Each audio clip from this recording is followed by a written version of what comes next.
नमस्कार साथियों, मेरा नाम हेमंत कुमार गैरोला, सितारगंज उत्तराखंड से बहुत बहुत स्वागत है आप सभी लोगों का। आज का जो मेरा विषय है, जिस प्रकार से देश में निजीकरण बढ़ रहा है वह घातक है। साथियों, जब भी देश में निजीकरण या प्राइवेटाइजेशन को बढ़ावा दिया जाता है तो देश में मजदूर वर्ग का व आम आदमी का शोषण बढ़ जाता है, क्योंकि पूंजीपति वर्ग अपनी मनमानी तरीके से काम करता है।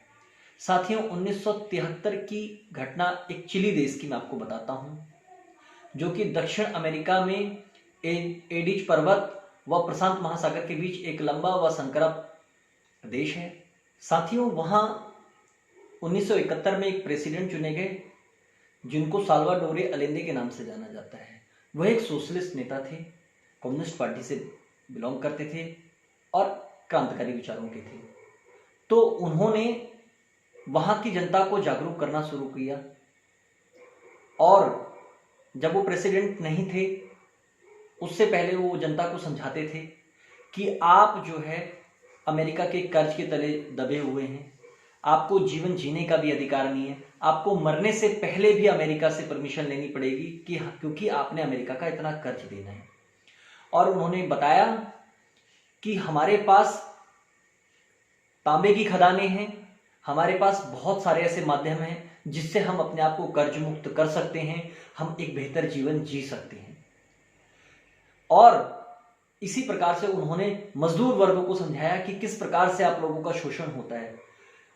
धीरे धीरे करके उन्होंने सबको समझाना शुरू किया और आखिरकार उनका संघर्ष काम आया और 1971 में वो चिली के प्रेसिडेंट बने। क्योंकि चिली के प्रेसिडेंट एक डेमोक्रेसी कंट्री की ओर जा रही थी, तो ये बात अमेरिका को हजम नहीं हुई। अब अमेरिका ने क्या षड्यंत्र किया वो मैं आपको बाद में बताऊंगा। पहले मैं बताता हूं कि उन्होंने ऐसा क्या क्या किया उस कंट्री के लिए। तो साथियों, सबसे महत्वपूर्ण चीज जो उन्होंने करी अपने देश के लिए वो ये थी कि जब भी वो अपनी सभाएं किया करते थे तो वो जो है अपना रुमाल फैला के चंदा मांगा करते थे कि आप लोग मुझे सहयोग करो, पैसा दो और मैं अमेरिका का कर्ज निपटाऊंगा। जगह जगह सभाएं करी, लोगों से सहयोग लिया और जो है अमेरिका का कर्ज दिया। और कर्ज देने के बाद में सबसे पहले उन्होंने अमेरिका के जितने कॉन्ट्रैक्ट्स थे धीरे धीरे उनको खत्म करके अपने देश के कॉन्ट्रैक्ट शुरू कर दिए। अब चूंकि ट्रांसपोर्टेशन अपना नहीं था, ये एक समस्या थी। अब जब साम्यवादी विचारधारा से वो चल रहे थे और वो मजदूर वर्ग के उत्थान की बात कर रहे थे, मध्यम वर्ग के उत्थान की बात कर रहे थे, तो जाहिर सी बात है जो उस देश का पूंजीपति वर्ग था वो जो है उनसे सहमत नहीं था, वो उनके विपक्ष में आ गया था। क्योंकि वो प्रेसिडेंट थे और एक बहुत बड़ा बहुमत उनके साथ में था, लेकिन पूंजीपति वर्ग उनके साथ में नहीं था, क्योंकि वो साम्यवादी नेता थे, सोशलिस्ट नेता थे, कम्युनिज्म से चल रहे थे। और तो कुल मिलाकर ये स्थिति हो गई कि उन्होंने ट्रांसपोर्टेशन को अमेरिका ने पैसा देना शुरू कर दिया। ये कहा कि आपको ट्रांसपोर्टेशन चिली में नहीं चलाना है, आपको जो ट्रांसपोर्टेशन में जो घाटा होगा उसका 3 गुना मैं दूंगा। अब इससे क्या हुआ कि सारा व्यापार ठप हो गया। फिर चिली के जो प्रेसिडेंट थे उन्होंने देश की जनता से आह्वान किया कि देखो भाई, ये ट्रांसपोर्टेशन तो जो है अमेरिका के हाथ बिक चुका है।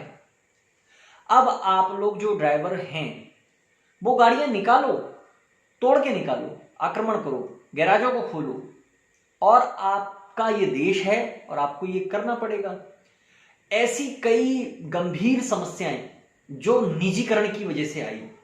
अगर ट्रांसपोर्टेशन उस देश का होता, चिली का होता, तो सरकारों का होता, तो वो सरकार चलाती, लेकिन चूंकि वो निजीकरण में था तो वहां पर ये एक अपराध की श्रेणी में आ गया। जो उन्होंने कहा कि आप अब जो है घरों से निकलो और जो है ट्रकों को लेके आओ और आयात निर्यात शुरू करो देश में। ट्रांसपोर्टेशन शुरू हुआ।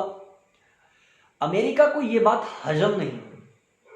तो आपको ये बात पता होगी, ऑफिशियली तो ये है कि 1973 में बमबारी में वो उनके जो राष्ट्रपति भवन था उस पर हमला हुआ था और उन्होंने अपने आप को गोली मार ली थी। 1973 में अमेरिका में निक्सन राष्ट्रपति थे और उनके इतने बड़े साम्राज्य को तख्ता पलट करने के लिए अमेरिका की एक खुफिया एजेंसी है जिसे कहते हैं CIA, जो उसकी सूचना बुनने में लगी हुई थी, जिसने पूरा ये प्लान तैयार किया, जो वहां पूरी तरीके से स्थापित थी, जो एक एक पल की रिपोर्ट देती थी कि आज वहां ये चल रहा है, वहां ये हो रहा है। और जब अमेरिका से बर्दाश्त नहीं हुआ, जब अमेरिका ने देखा कि ये तो सारी बागडोर हाथ से चली गई है और जो है मजदूर और ड्राइवर जो है घरों से बाहर निकल आए हैं, ट्रांसपोर्टेशनों पे कब्जा कर लिया है उन्होंने जबरन, तब जाके अमेरिका ने अपने सैनिक भेज के चिली के राष्ट्रपति भवन में हमला करवाया, अपनी स्पेशल टास्क फोर्स भेज के उनको रस्सी से बांध के जमीन से घसीटते हुए 2-4-6 किलोमीटर चौराहे पे ले जाकर गोलियों से मारा। और उसके बाद वहां तानाशाही आई और बहुत लंबे समय तक तानाशाही चली। और जो उनकी जो जनरल थे, जो उनके डिफेंसर थे, जो उनके अन्य जो संगठन थे, उनमें से हजारों सैकड़ों लोगों को गोलियां मारी उस तानाशाही में। और जो उनके जो मेन डिफेंसिव जनरल थे, जो उनकी सुरक्षा बल में थे, उनको भी गोली मारी गई। जो 2006 में प्रेसिडेंट बनी उनकी बेटी, पूरी तानाशाही चलती रही। इन्होंने एक रैंडम शुरू किया, जब इनकी तानाशाही चल रही थी तो 2016 में इनने एक नियम निकाला कि अब हम चुनाव लड़ेंगे। अब हम, इनको ये महसूस हो गया कि शायद अब जनता हमें पसंद करने लग गई है और अब हम जो है फेयर आएंगे। तब जाके वो चुनाव प्रक्रिया शुरू हुई और उसमें उन्होंने भागीदारी ली और 2006 में वो प्रेसिडेंट चुनी। और वो लोकतांत्रिक डेमोक्रेसी कंट्री आज भी उसमें उसी तरीके से चल रही है। तो यही मेरा मकसद आपको समझाने का है कि जब देश में सब कुछ प्राइवेटाइजेशन हो जाएगा तो हमारे पास क्या बचेगा, देश के पास क्या बचेगा। आज देश में LIC प्राइवेट हो गई, रेल निजीकरण की ओर जा रहा है, एयरलाइंस निजीकरण की ओर जा रहा है, तो देश के पास क्या बचेगा। एक छोटा सा एग्जांपल है, टेलीकॉम BSNL, भारत संचार निगम लिमिटेड, इस पर क्यों नहीं गवर्नमेंट काम करती। वो आज भी 3G पर चल रहा है। मेरा एक सवाल है, सभी कंपनियां 4G से मुनाफा कमा रही हैं, लेकिन केवल सरकारी ही कंपनियां क्यों नहीं मुनाफा कमाती। शुगर फैक्ट्रियां जितनी भी सरकारी थीं वो सारी की सारी आज बंद है। उत्तराखंड में नारायण दत्त तिवारी जी ने कई जगह पर शुगर फैक्ट्रियों का प्लांटेशन किया गया, लेकिन 2006 से जिस प्रकार से निजीकरण का दौर चलता आया है, उस प्रकार से जितनी भी पब्लिक सेक्टर की फैक्ट्रियां हैं, जहां पब्लिक सेक्टर में काम होता था, उन सबको बंद किया जा रहा है, जो मेरे हिसाब से देश के लिए बहुत घातक है। क्योंकि अगर सब निजीकरण हो जाएगा, सब प्राइवेटाइजेशन के हाथ में चला जाएगा, सारा पूंजीपतियों के हाथ में चला जाएगा, तो देश पे क्या बचेगा। ये एक बहुत ही गंभीर रूप ले लेगा। आज कोरोना जैसी बीमारी का संकट चल रहा है। कई बड़े बड़े पूंजीपतियों ने कहा और पैसा भी दिया, लेकिन कुछ पूंजीपतियों ने नहीं दिया, उनका क्या कर लोगे आप। लेकिन अब इसमें एक विषय और आता है जिसको मैं कभी दूसरी वीडियो में एक्सप्लेन करूंगा, कि अगर आपने निवेश कराना है तो आप सबसे पहले अपने पूंजीपति को बढ़ाइए। क्योंकि अगर आपके यहां का पूंजीपति है तो आप उससे छीन भी सकते हो, जैसा चिली में हुआ। हालांकि वहां अमेरिका का प्रभाव था, अमेरिका ने वहां पर जबरन करके प्रेसिडेंट को मरवा दिया, लेकिन अगर अमेरिका ऐसा नहीं करता तो उन्होंने कम से कम अपने पूंजीपति को अपने ट्रांसपोर्टेशन से ट्रक छीनने की कोशिश तो करी। लेकिन ये उदाहरण मैं इसलिए दे रहा हूं क्योंकि आप अपने पूंजीपति को अगर नहीं बढ़ाते हैं तो उसमें एक नुकसान है। आज फ्लिपकार्ट, अमेजॉन, अलीबाबा, इन कंपनियों ने हिंदुस्तान से इतना पैसा कमाया, लेकिन आज इस संकट में इनने अपने देशों को मदद करी लेकिन हिंदुस्तान को मदद नहीं करी, जिससे उन्होंने पैसा कमाया।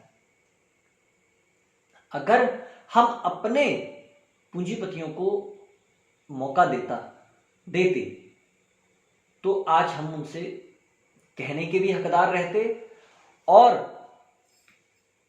उनका बहिष्कार भी कर सकते थे। लेकिन जो विदेशी निवेश ले गए, जो विदेश ले गए, उनसे हमारा क्या अधिकार है। तो पुनः इस बात पर हम आते हैं कि हमें निजीकरण की ओर नहीं बढ़ना है, क्योंकि निजी ही हो गया। हमें पब्लिक सेक्टर पे काम करना चाहिए, पब्लिक सेक्टर को बढ़ाना चाहिए, ये गवर्नमेंट की प्राथमिकता होनी चाहिए। और इसी विषय को लेकर मैं आप लोगों के बीच आया, जो मैंने आपसे डिस्कशन किया है। और मैं ये चाहता हूं कि हर व्यक्ति को ये समझना चाहिए कि निजीकरण जो है देश के लिए किस तरह से घातक है। आज शिक्षा के क्षेत्र में भी निजीकरण है, हॉस्पिटल में भी निजीकरण है। इन पर मैं कभी दूसरी वीडियो बनाऊंगा, विश्लेषण दूंगा आपको पूरा। लेकिन निजीकरण है।